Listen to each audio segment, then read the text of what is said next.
validation, now I validate myself.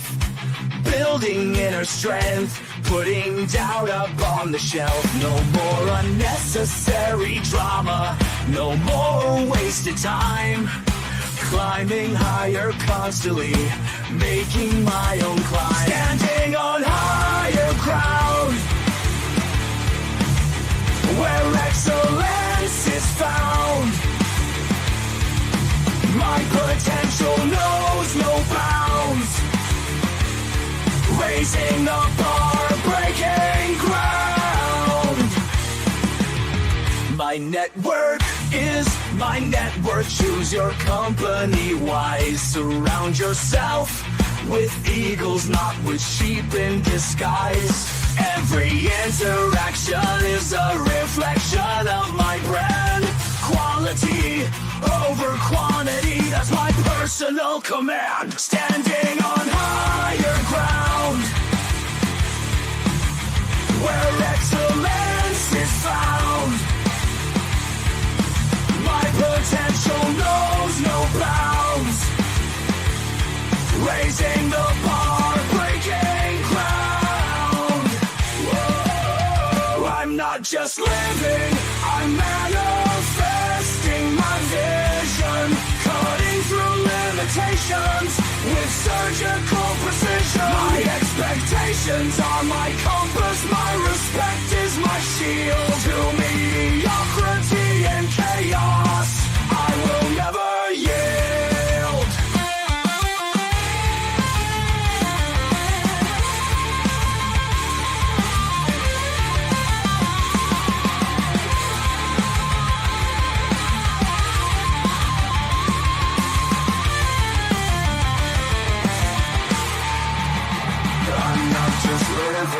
I'm manifesting my vision, cutting through limitations with surgical precision. My expectations are my compass, my respect is my shield. To mediocrity and chaos, I will never yield.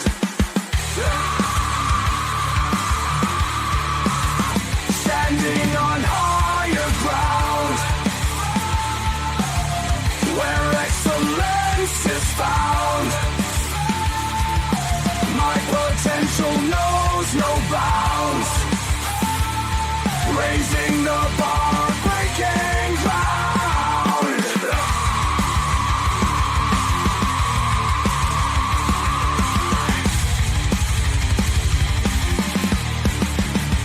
I'm not just living, I'm manifesting my vision. Cutting through limitations with surgical precision. My expectations are my compass, my respect is my shield. To mediocrity and chaos, I will never yield. How you doing, ladies and gentlemen? Welcome to This and That. I'm your host, Xander, where we talk about this, that, and everything in between.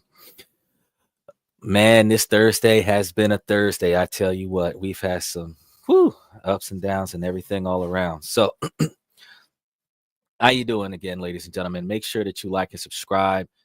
If you want to join into the show, we are live. You can click that link, approve the mic, approve the camera, and bring yourself onto the show in real time.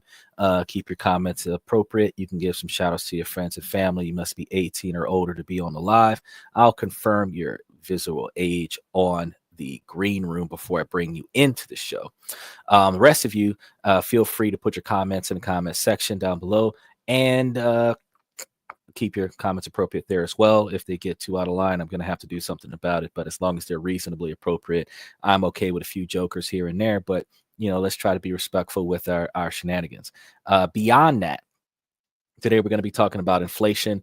Yesterday we were talking about budgeting while traveling. Before we were talking about making money while traveling, which are kind of different, because making money while traveling, you're trying to increase your revenue because you travel, versus budgeting while traveling, where you're trying to save money, spend less money, and have more money on your travels. So We had two different shows over the past couple of days. Today, we're talking about inflation and how it is eating away at your investment. So we're going to be talking about that today. We are live 7 nights a week. We try to start at about 10 o'clock Central Time, 11 o'clock Eastern Time, 7 o'clock Pacific Time. We're not going to change our time slot when daylight saving times occurs. So when that hour shifts either forward or back, I can't remember which one it is. But when it shifts, for the rest of you that does not observe daylight savings time, we will remain at the exact same time.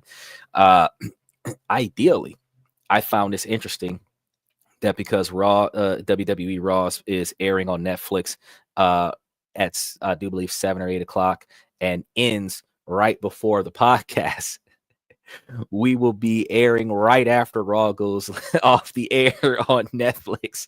So for those of you who are big wrestling fans like myself, you'll be able to still get the best of both worlds, because I'm going to be on 7 nights a week and you'll be able to watch the resolution of Raw and SmackDown, and then you'll be able to come over and see our podcast. So look out for that. I know that we're going to see a lot more people coming in now that we're starting to get into the finalization of the playoffs, getting into the semifinals.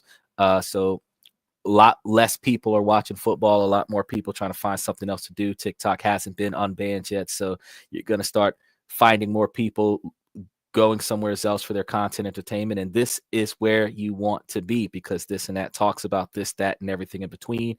If you've got a topic that you want to talk about, you can bring it to the show, drop it into the comments. And if it's a big enough topic, I'll do a show about it. If not, I'll at least respond to it. Either way, you'll learn something when you come to this podcast, like it or not. You're going to get something about it. Whether you agree with the information that I give you is completely up to you. Like we had Chad Samurai, whose feelings got hurt because I explained to him the dynamics of the value of men. And he believed that he was more valuable as a man because he can pick up chicks. And I'm like, hey, picking up chicks versus keeping chicks is two different things, brother. I mean, you can have 13, 14 dates a week, but if none of them are following up after the one night stand, then I mean, where's the lifetime commitment there? I'm not looking for a bunch of jump offs. Some people like quantity. Some people like quality. You do not have quality in quantity. So just because you can hook up with a large number of low value women does not mean that you are qualifiable for one high value woman. It's just facts. And women, this applies to you as well. Just because you can get the same type of body count as men can does not mean that you're valuable enough to a high value man for him to keep you as a wife. So you just really got to think about it, priorities. And that's why we're talking about improving ourselves with self-improvement, self-accountability, social accountability, because your network is going to hold you accountable for your actions and behavior, and you must hold your network accountable for their actions and behavior, because if you don't, you will allow yourself to be mistreated. And if you allow yourself to be mistreated, then you're going to ultimately be unsatisfied in the life that you live, which is going to lead to a world of misery, which is going to lead to a world of depression and a bunch of bad choices. And that vicious cycle you'll never pull yourself out of. So today we're going to be talking about protecting your investments so that you can get rid of the sneaky effects of inflation, because losing money while you're trying to make money is one of the worst ways to try to build wealth. You want to make sure that whatever it is that you're trying to do builds more wealth than you have to spend. And as long as you're making more money than you're spending, that's the cost of doing business. So in today's economic climates, it's more important than ever to understand that silent thief that is eating away at your hard-earned cash. And I am not talking about that girlfriend. I am talking about inflation. So whether you're a seasoned investor or just starting out, it's crucial to recognize the impact rising prices has, and this can cause your portfolio to suffer. Inflation is sustained increase in general price levels of goods and services in an economy over time, and significantly impacting individuals' financial incomes. It erodes purchase power and alters investment strategies and influences financial planning.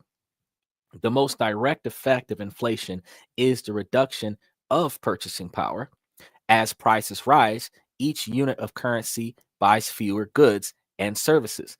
This means that even if an individual's nominal income, the actual amount of money they earn, remains the same, their real income, which is the purchasing power of that money, decreases. For example, y'all remember back in the day when y'all could buy gas for a quarter? Y'all remember back in the day when 87 cents was the price for gas when gas was 87, and 95 cents was the price of gas when gas was 95 95 octane. And y'all know now that gas is almost like $5 a gallon, right?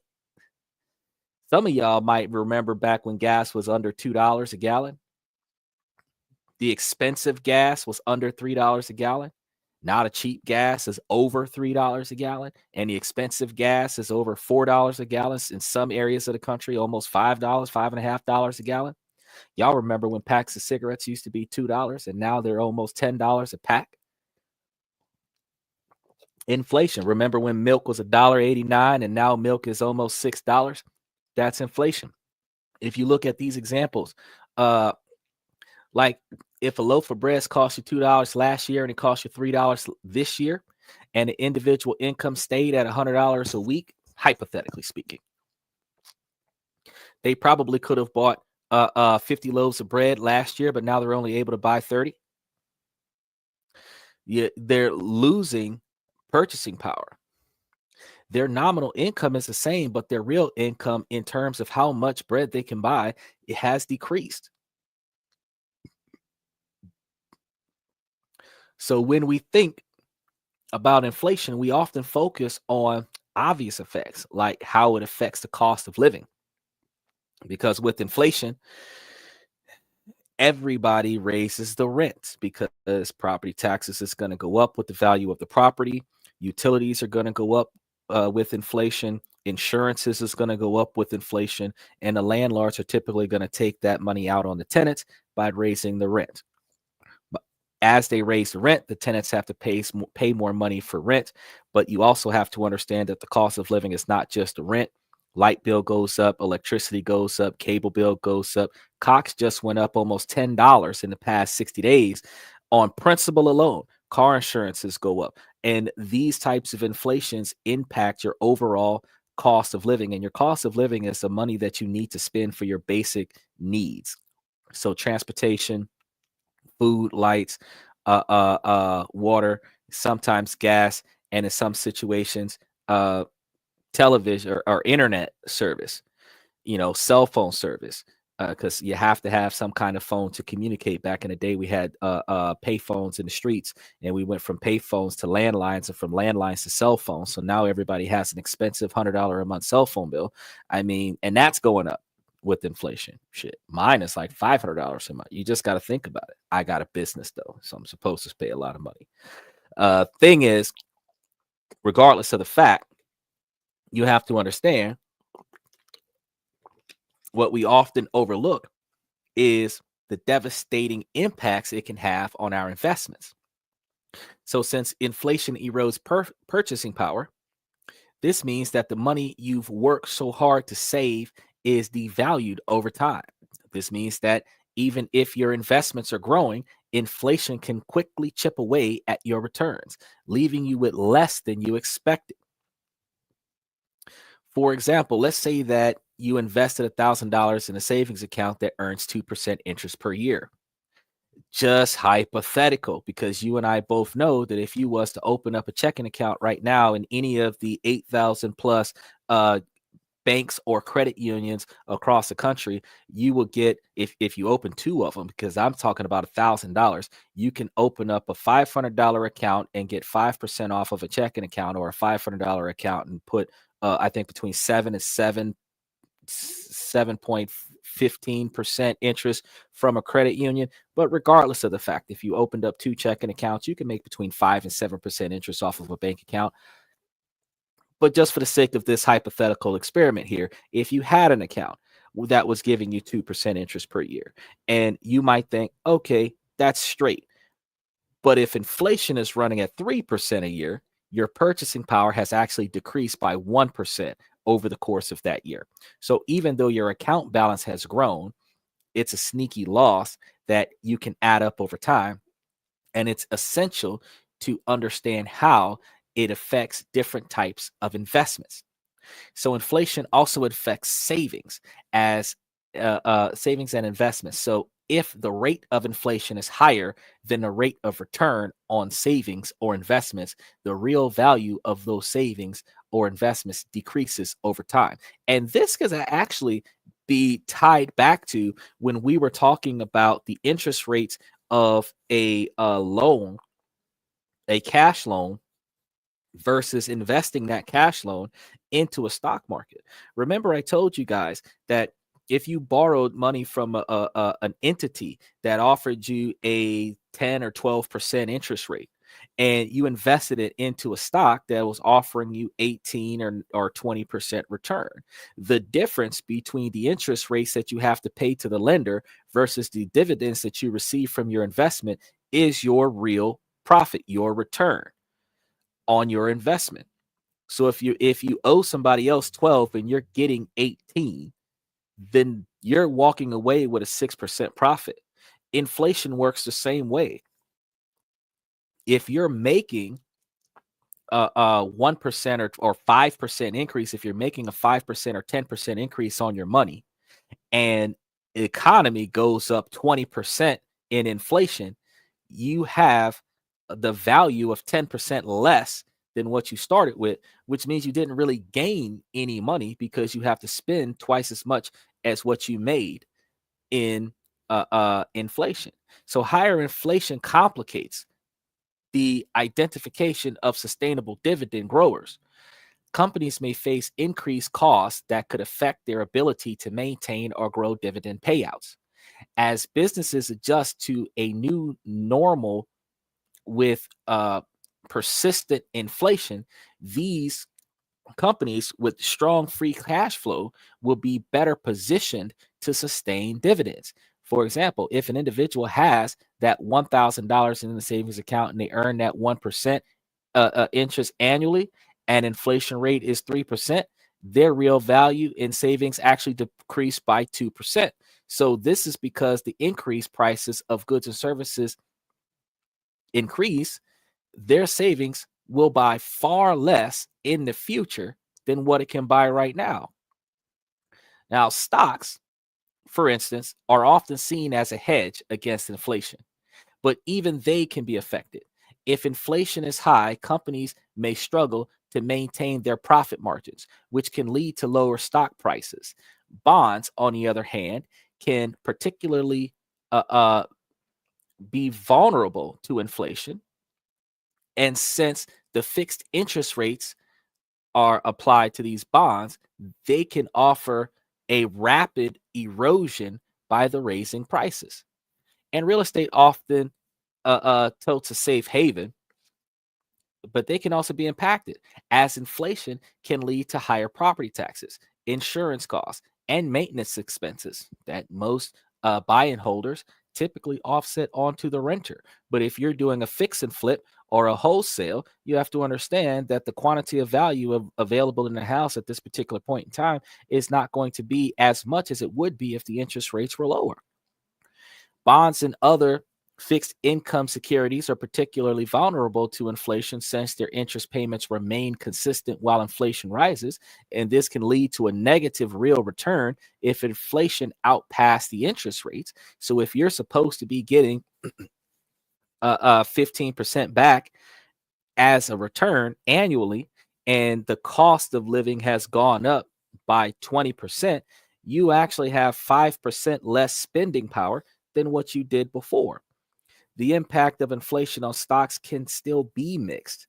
While companies may pass higher costs on to the consumer during periods of economic growth, leading to increased revenues, raising costs for raw materials and labor can also squeeze the profit margins.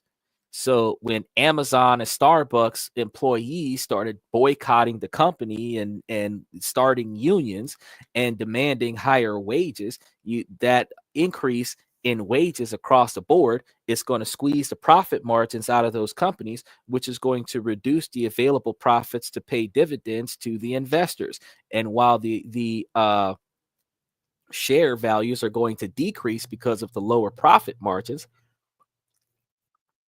the investors may decide to pull out of that particular type of stock because the value of the stock is lower than the value of inflation, which ultimately causes companies like Blockbuster and Hollywood Video to go out of business because nobody's investing in the company because it's not making as much money as it used to. Historically, stocks have provided a better hedge against those inflations, like I told you before, where compared to cash flow or fixed income over a long time, you would look at the ability to buy and sell short term, and the difference between the amount of money that you made right now might offset the amount of money that is impacting your stock over a long period of time. So inflation also influences investment strategies while we're talking about those stocks, because investors often seek assets that are expected to outpace inflation. Like I told you guys before, I've been telling you guys about it since I found out about it, that real estate investment trust called Orchid that's doing 18.46%, where last time I checked it, it was at $8.29 a share, where you can buy 100 shares for $829 and get 18.46% interest in the current market. And as that being a real estate investment trust, percentages are going to start going down in 2025, and it should reach about 4.25 or 4.5% by the end of 2026. So the lower the interest rates are, the bigger real estate will boom in 2025 and in 2026. So you will start seeing an increase in dividend distribution in real estate investment trusts. So investing into something where even if the market keeps going up annually 5 or 7% over the next few years, you will still see at an 18.6% return. You see plenty of interest space in that particular type of market, in that particular type of stock. So since investors often seek those that are going to outpace inflation when you're looking at stocks and real estate and other commodities, you have to remember that during the periods of high inflation, central banks may raise interest rates to try to control that inflation. And the higher interest rates can lead to a decrease in investments in fixed income products. And that's going to be the ones that's going to have the downturn on real estate, but it's also going to have that negative impact on those bonds, as the purchasing power for those bonds are going to decrease at that time. So while inflation reduces the purchasing power of money, meaning that even if investment yields are nominal and those returns are there, the real value of what you made is diminished. So, that 5% return with a 3% interest is only giving you a 2% return in that current market. And if you're looking at investments that provide 7% over the year with inflation at 4%, you're actually looking at a real return of about 2.88%, which is a little under 3%. So the effect of inflation on debt, which is more complex, is also going to have a negative impact on your ability to save, invest, build up wealth, build up credit. Because while inflation erodes the real value of debt over time, as the amount of money owed remains the same, but it represents less purchasing power, higher inflation is often accompanied by higher interest rates. And higher interest rates can increase the cost of borrowing, making it more expensive to take on new debt or to service existing variable rate debt. For example, if you have a credit card that is at like 18 to 20%, and inflation is going to cost those variable rates to start going up to 29 to 30%, something that might cost you cash wise $100 is now going to cost you $130. Something cash wise that might have cost you $110 with interest rates now costing you $130 with higher interest rates, means that you're spending more money to spend money. So those on fixed incomes, such as retirees receiving pensions, those on disability benefits, 401ks, and whatnot, they're particularly vulnerable to inflation as their income does not typically adjust with rising prices. Luckily, Social Security with disability raised disability prices by upward of $25 a person, and the veterans gave their increase also by another $25 to $50 a person. So you're looking at if you have veterans benefits and disability benefits, you might have experienced upward of a $100 increase in your benefits payouts this year for 2025 because they're trying to combat inflation. California is doing a return, earned income credit return for people who live in California for their taxes in 2025 to offset inflation because they have an inflation relief program that they're incorporating into this year's tax season. So you got to understand that this can lead to the decline in living standards for individuals that are on a fixed income.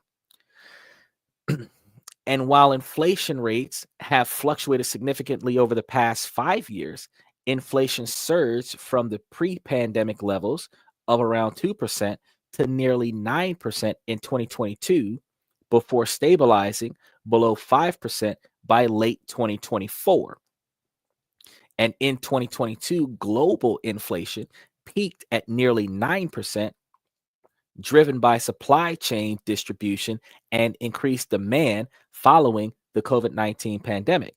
So by late 2024, inflation had decreased below 5% as the supply chain normalized and consumer demand stabilized. But the average inflation rate from 2019 to 2024 can be summarized as a significantly larger return.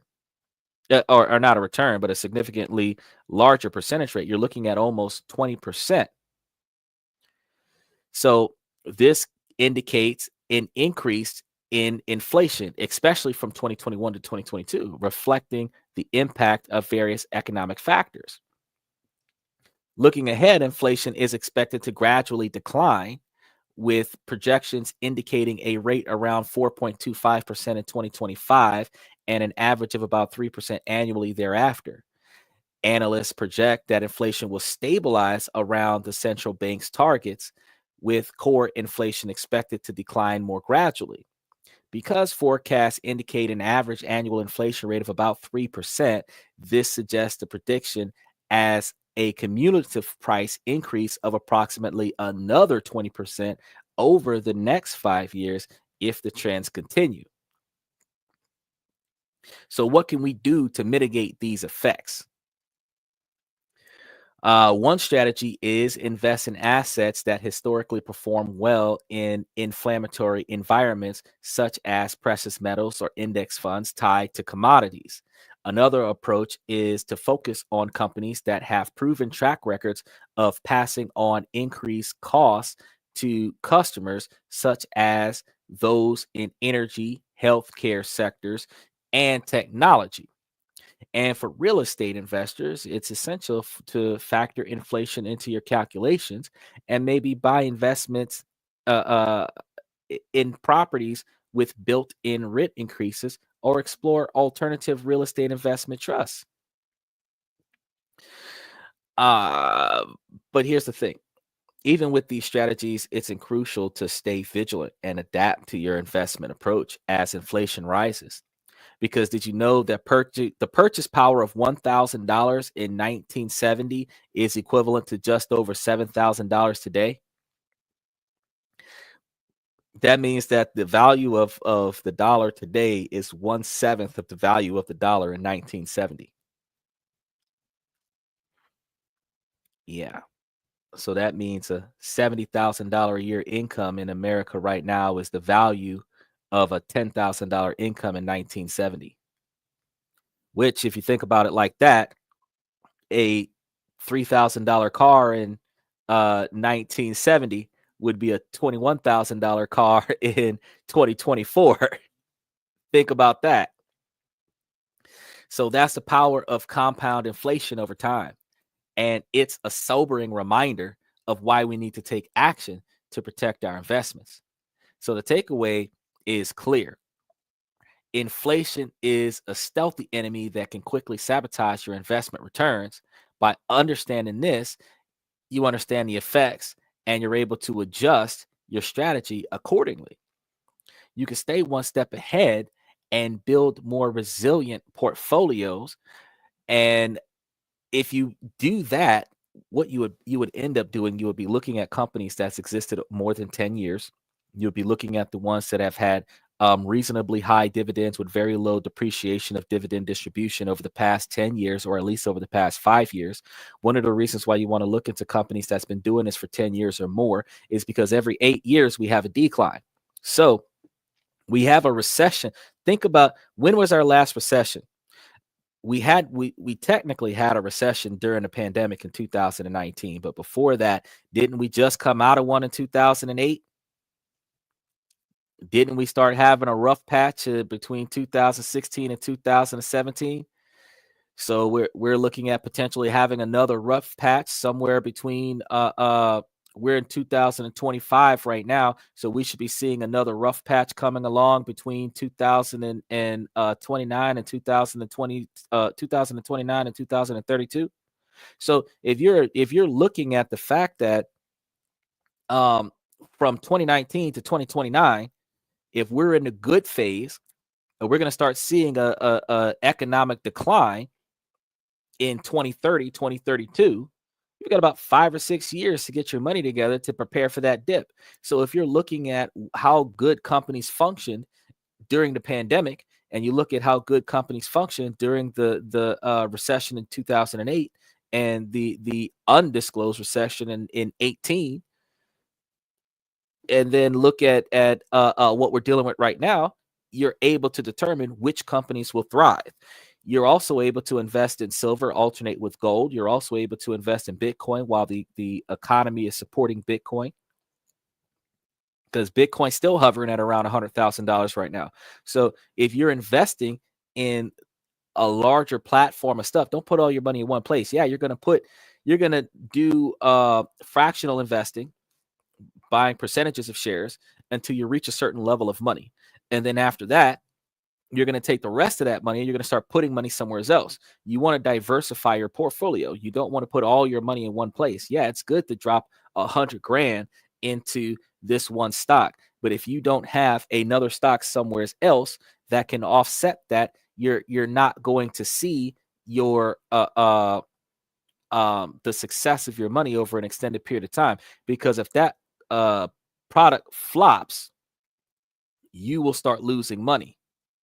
So anybody that's investing in a real estate investment trust right now at the beginning of 2025, as the real estate investment market is going to increase over the next 5 years, you got to watch it 5 years from now, because as it starts to decline again, because a real estate bubble turns itself over it pops every 4 to 8 years, you're going to have to start rethinking about where you put your money. So you might have to withdraw your capital from those real estate investment trusts when the market is not in their favor and put it somewhere else, like Bitcoin. But even though Bitcoin, being a highly volatile stock to invest in, might be able to produce you 80% returns more often than not, you've got to invest at the right time. If you're putting it in there at the end of Q2, beginning of Q3, when it's at its lowest out of the year, regardless of what value it's at, it's going to peak at the end of Q3, beginning of Q4. And if you want to ride that wave until the end of Q4, you might be able to get more out of it. But if you walk right at the end of Q3, beginning of Q4, the most that you could potentially get safely out of that increase between Q2 and Q4, that's it. And then you just got to hold on to it until the decline. But you got to know how to manage your accounts. So if you're going to be doing day trading, if you're going to be doing trade bots, you got to pay attention to the market. You got to micromanage your bots. You got to double check the status of your trade bots, like you double check your social media status, like you double check the status on your online video games. You got to double check the value of your stocks. You got to roll in, and instead of rolling over and checking your messages, you got to roll over and check your investment portfolio and make sure that your money's still looking good. If you're starting to see too many negatives in too many places, you need to start moving your money to places where your money's going to start being positive, because inflation poses a significant challenge for investors by eroding the purchasing power and impacting the performance of various asset classes in different ways. And these trends they highlight the volatility of inflation and its significant impacts on the economic conditions, investment strategies, and the purchasing power over time. So while it can complicate sustainability of dividends, dividend paying stocks with a history of growth can serve as an effective hedge against that inflation over time, because it can ultimately be a subsidy. So the way I keep telling you, instead of taking your paycheck and go party with it, if you take your paycheck and invest it in a dividend distribution, and then the interest coming to you from that dividend distribution can be utilized for entertainment, you would ultimately be building more money because you're going to increase your principal. And the difference between being financially irresponsible versus the money that you invest is the difference between how quickly you can raise your bottom line. But if you understand that out of every $500 you would have wasted at the club, that you would put at least $400 of that into the stock or bond or mutuality or annuity of some kind, and that stock is giving you back $20 a month for every $400 that you put in there, or even if it's giving you 20%, where it's giving you like $80 a month or whatever, or $120 a month, however you want to look at that, when you're getting that money back, that is going to come to you every time you get a distribution, as opposed to if you make that $500, spend it at the club, and now you got to go make another $500. I'm going to be honest with you. Every time I get $1,000, I'm going to put that $1,000 into a stock, bond, mutuality, investment trust of some kind, because the 10, 15, 20% that I'm going to get off of that money sitting there is the lifestyle that I should be living. If I'm going to live on a 30% or 28% standard of living, I need to be making 28% of my money. But if my standard of living is inside of the value of the dividends being paid out, guess what I'm not doing? I'm not tapping into that principle. So that actually can subsidize my standard of living, which also means that all of the money that I'm getting from my paid jobs can go directly into the principle of the stock, because I don't need it, which can build the value of the stock. Now, keep in mind, you could do the reverse. You could take a percentage of your dividend distribution and reinvest it back into the stock, and take a percentage of the money that's coming to you and subsidize your standard of living, so you don't have to work as hard. You could do that, where your whole paycheck is going towards your bills. Some of the money coming from dividends goes towards your bills. Some of the money goes back in. You're still increasing your principal while receiving dividends, regardless of the fact you're building wealth slowly, but you're still building wealth. But the more money you put in there right now, if you're dumping it like those whole life insurance plans that people tell you about, that 770 whole life insurance plan, like, you have to dump 80% of your income into those whole life insurance policies and max out the policy so that you can get the high cash values that's non-taxable, so you can borrow against the policy and then take that money and buy something cash up front. And then, because the interest rates are so high, instead of you paying that policy back, you terminate the policy, because until you pay off the policy, you don't have any death benefits that you can lean on in some policies. Some policies you do, but most of them, once you borrow against it, you're like, screw that policy, let me start up another policy somewhere else. And the fact is that because you took a loan and bought an asset, that's not a profit, technically. Now, if you liquidate that loan where you no longer owe that loan, then that's considered a profit. But as long as that health insurance policy is there, and like whatever monthly payment that you got to throw down on that, the cost of doing business, your loan is non-taxable, but you just bought a brand new house, a brand new car, this, that, and a third. And then you do still have a death benefit insurance policy, where if you kick the bucket, millions of dollars goes to a beneficiary. But guess what happens though? All of the assets in probate goes to the next of kin. So if you put everything into a trust and put that person as a trustee, or have that person as a beneficiary and hire a third-party trustee company to run your trust, you can buy a bunch of stuff, put it under the ownership of your trust, and then after you do that, then when you die, the other person claims possession as a beneficiary of the trust. The stuff which means that they don't have to deal with the probate tax and the death tax and all this other stuff. They just claim a bunch of stuff because they now took over the business. The trust is a business. So investors should consider adjusting their portfolios to include assets that are likely to perform well in inflammatory environments to protect their investments and returns and maintain their purchase power over time. Um, it's very hard for us to really rationalize um, how we're going to be able to expand our horizons and redirect our attention away from the 9 to 5 hustle and bustle of working for somebody else to make an honest dollar. But I'm going to be honest with you, we have to start figuring out another way, because as technology mainstreams AI to take over the manual labor workforce, we are going to have a harder time finding jobs, as the general expectation for 4-year degrees and higher level degrees, master's degrees, to stand out of the crowd is coming with the depletion of second tier loans. So if you got a bachelor's degree, Trump just got rid of all of the second tier loans. So you can't go back to college and get you a master's degree unless you're paying out of pocket or finding a private loan, which means you've got to have good credit, which means somebody has to teach you guys how to manage credit in high school so that when you get out of college with your bachelor's degree, you can afford to take out a private loan for your master's degree so that you can use your master's degree to get you a better job.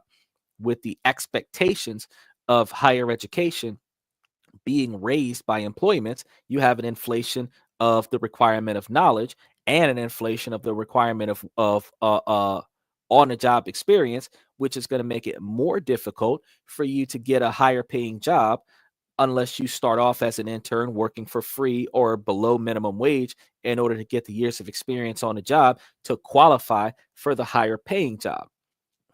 If we're not trying to find ways to work for ourselves, we're going to grind through high school, grind through college, owe hundreds of thousands of dollars of debt after we get out of college, barely make enough money to pay our bills, much less any debt, and definitely going to be going into default on our student loans.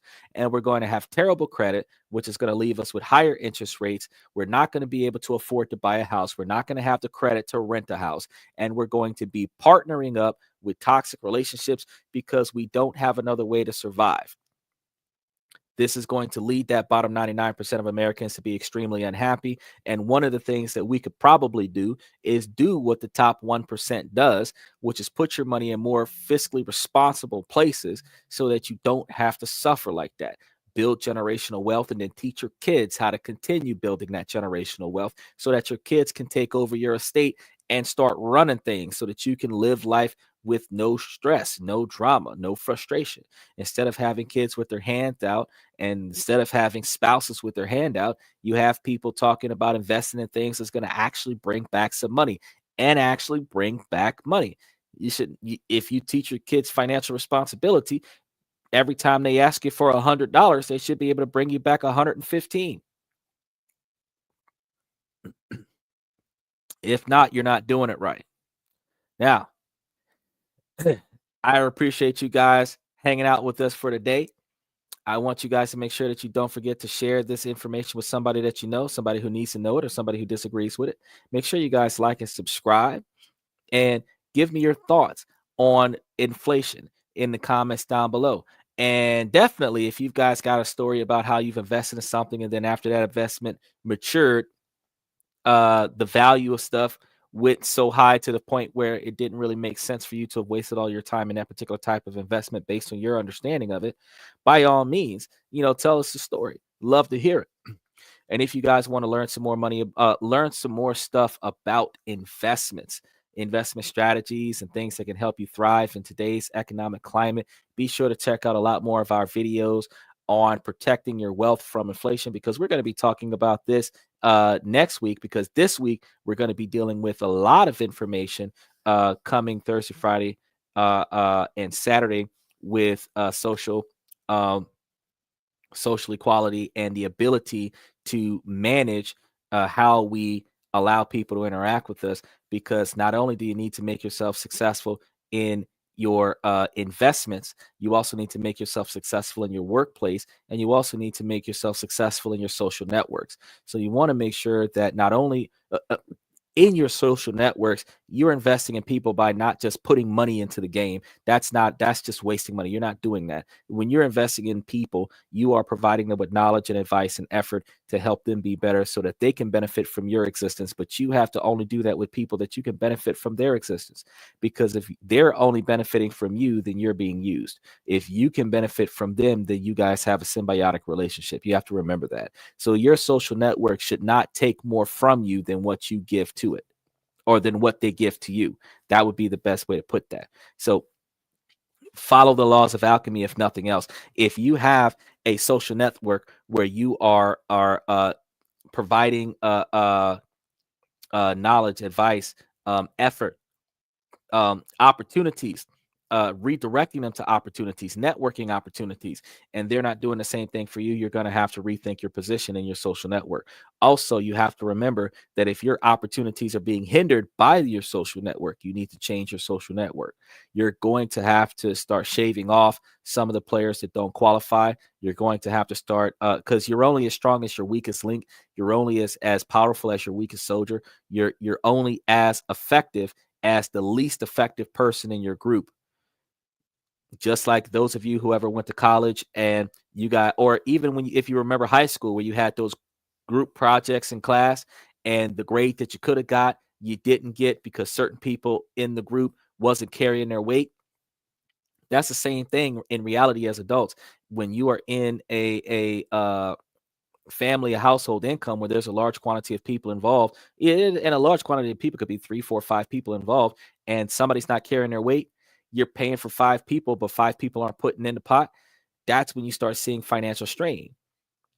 When you're dealing, when you have 3, 4, 5 mouths to feed, but you only got 2 or 3 incomes coming in, you got 2 or 3 people that are not contributing to the cost of the living expenses, but they're benefiting from the income. That's when you start seeing your family suffer. That's when you start seeing your household suffer. Same thing with your network. If you are putting money out towards your network, but your network isn't bringing money back into you, then you're going to be losing out on a lot in that particular type of network. So a lot like with the changes in inflation and managing your portfolio and diversifying your portfolio, managing your social groups and diversifying your social groups and redirecting your attention from social interactions that are losses economically and socially.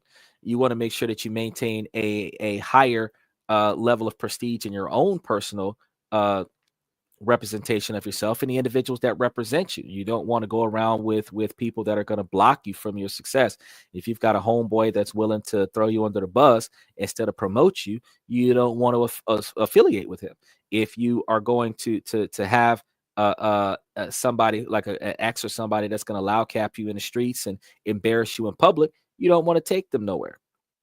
You got a family member that wants to degrade you and devalue you, regardless of it, if it's in person in front of like just the two of you, or if it's in a group of people, you don't want to affiliate yourself with that type of person. So you have to recognize that if you are not getting the respect that you believe that you deserve, especially from people that you are providing that level of mutual respect to, you have to remember that you have to shave off those individuals that you are not benefiting from, because if it don't make dollars, it don't make sense. That's been said for a long period of time. But at the same time, you also have to recognize and realize that uh, you are only as valuable as the people who value you. And people are going to say, no, you're supposed to have your own self-value. That's not altogether true. The fact of the matter is that the perception of how much you are worth is the perception of how worthy you carry yourself. So if you are more valuable than what you're being treated right now, you shut down those individuals that don't value you, and you dispel them. The same way when you work on a job and your work ethic is valued at a certain dollar per hour. If your boss is not going to pay you a certain dollar per hour for that particular quantity of work ethic, you're not going to work on that job. That doesn't mean that you're going to boycott the job until they give you that particular type of money. No, you're going to leave that job and go work for a company that's going to pay you what you're worth. The same thing is that with mutual respect with the people around you, If you are socializing with individuals that are not going to respect you the way that you need to be respected, you're going to stop socializing with them and stop affiliating with them and start socializing and affiliating with people that actually have respect for you. You guys have to remember that as we start talking about some of these topics Thursday, Friday, Saturday, because we're live 7 nights a week. So make sure you guys like and subscribe as you come to the show. But remember that where was I going with that? If in the event that you decide that you want to improve yourself and you have an opportunity that you want to take on, if you are dealing with people that are disrespectful and you're dealing with people that are irresponsible, their actions and behavior can negatively impact your opportunities. This could lead you to failure. You don't want to have a social network that is going to keep you from being successful. You don't want to have a social network that's going to eliminate opportunities for your expansion. That's where I was going with this before. You need to make sure that you are revolving around individuals that are dedicated to helping you improve, which is why we've said before that you can't plateau and call yourself perfect when you're not even satisfied where you are right now. If you could think about anything in your life right now that you wish were a tad bit better, you are not where you want to be at in your life, which means that you've got room to grow. You might not know where to go to get it done. You might not know what's the first step to take. You might have 30 things that you got to do at the same time to get to the next level. The only thing that you can do is you can pick one path and stick with it. Finish that and then get on the other path. It's just like going to the DMV. You might have to get in 5 different lines today, but you're going to have to pick one, get to the end of that line, and then get back in the next line. And you got to keep doing this until you finish, because eventually you're going to cover a lot of things, and that spider web, the grassroots of tasks that you have to accomplish, will eventually start funneling into a linear track. Just like we're going to college, you might have like 1,000 prerequisites that you got to take, but the closer you get to the final year of your degree, you start running out of classes to take because there's only so many things you need left to succeed. Once you reach that point, that's when you can put a pin in and say, all right, I'm done. In order for you to get to the finished product, you have to keep improving. In order for you to be the best you that you can be, you have to have people that are going to improve, reach you. You can outgrow your network. That old terminology of being a big fish in a small pond versus being a small fish in a big pond, you can outgrow your network, or you can enhance your network. Either way, your success is a lot like that old saying, takes a village to raise a child. Your success depends upon the village that depends upon you. Because if you're going to be the best you that you can be, the village that you're in is going to make you the best you that you're going to be. The cream of the crop means that you're the best person in your neighborhood, but your neighborhood kept you the best person in your neighborhood, because you could have made some bad decisions along the way, and your neighborhood could have allowed it, encouraged it, aided it, and you could be a failure like everybody else in your neighborhood. Or you can become great, have the opportunity to leave the neighborhood, enhance your lifestyle, potentially come back to the neighborhood, but come back successful. The fact is that you're never going to reach the peak potential that you have if you guys don't start making different choices. So here in 2025, New Year's resolution, 8 days late, 9 days late, is that we've got to find another way to make ourselves more successful. Because I can tell you right now, inflation is only going to keep going up, because as the tariffs keep expanding with the shift in taxes, the taxation, the increase of costs with the boycotts and everything to that effect is good, and the decrease of government funded benefits, which is going to cause an increase of privatized coverages for those same benefits. You're going to have to start paying a lot more stuff out of pocket. The more stuff that you pay out of pocket, the less stuff that you're going to get, the less benefits that you're going to get. And that's going to mean that you're going to have to really start taking your money and putting it somewhere else. You can start doing something as a hobby. You can start doing something as a side job. And as that hobby or that side job starts increasing in value to 70% of your current income, you can switch over and make that your permanent job. Because if you're making 2 checks in 2 different places, you should be, if you're living at 99% or 98% of one income, you should be 40 or 50% profit on the other income, which means that you should be able to invest the difference between the two, where you could quit one and still have good money on the other. But find a way to make it, because the American dream was not about you working for somebody else. The American dream was about you developing a career or a business or something that would sustain the standard of living you want to sustain, where you still have time to live life with family, not work yourself to death. The American dream was not work yourself into an early grave. The American dream was about being financially successful. I'm chasing that financial dream. I don't know about the rest of you guys, but those of you that like and subscribe and follow the podcast 7 days a week should be on the same path that I'm on to being financially successful. And if you are, by the time I can tell you that I told you so, you should be right alongside me. For those of you who didn't, the only thing I can tell you is that I told you so. And I'm going to encourage you to continue to try. So that's all I got for you guys today. I want you guys to remember, ladies, as long as the situation doesn't make sense, I'm going to keep asking you to make it make sense. So ladies, please make it make sense. And fellas, I appreciate you guys coming to the podcast. Special shout out to Red Void, Omni81, Liberty Twitcher, Silly Emma, Mr. Pibbs, Max Opposer, and Reese Martinez. I really appreciate you guys for coming to the podcast, showing us love.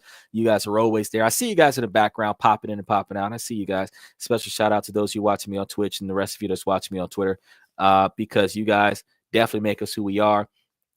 Definitely make sure that you like and subscribe and share it with some of your friends, because as I put Brazil on the map, Romania, the Philippines, South Asia, Singapore, and Dubai over the past month, it's going to be touching base on some more countries around the world that you can benefit from investing, traveling to, starting a new life with, and doing something other than working for somebody else on a regular basis. You're going to find ways to make money for you so that you can live life in some of the other countries. And in addition to that, as I talk about it, I'm going to start tapping into some other countries as well coming soon. And we'll start traveling the country, traveling the world together, and starting to look at firsthand some of the awesome stuff that some of these countries have to offer. So it's not just a recommendation, it's a way of life. I practice what I preach. So make sure that you guys like and subscribe. Make sure that you remember that we're going to be live 7 nights a week, around about 10 o'clock Central Time, which is 2200 hours for those of you that are on a 24-hour clock. And that is about 11 o'clock Eastern Time, 7 o'clock Pacific Standard Time. So just remember that. And thank you for coming to This and That, because I'm your host, Xander, where we talk about this, that, and everything in between. And I will definitely see you guys tomorrow night.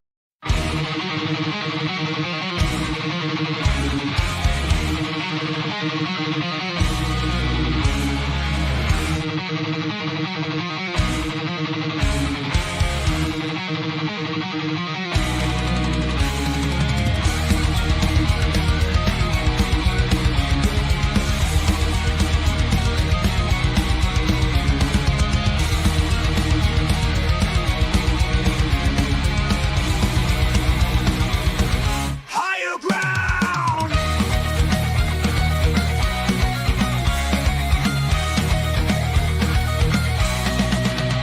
Used to chase validation, now I validate myself. Building inner strength, putting doubt upon the shelf. No more unnecessary drama, no more wasted time. Climbing higher, constantly making my own climb. Standing on higher ground where excellence is found. My potential knows no bounds, raising the bar, breaking ground.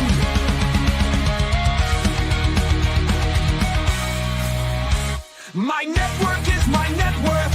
Choose your company wise.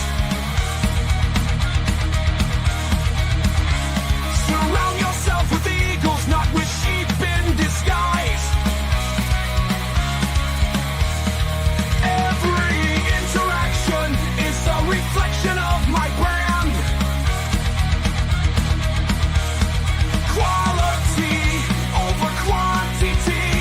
That's my personal command.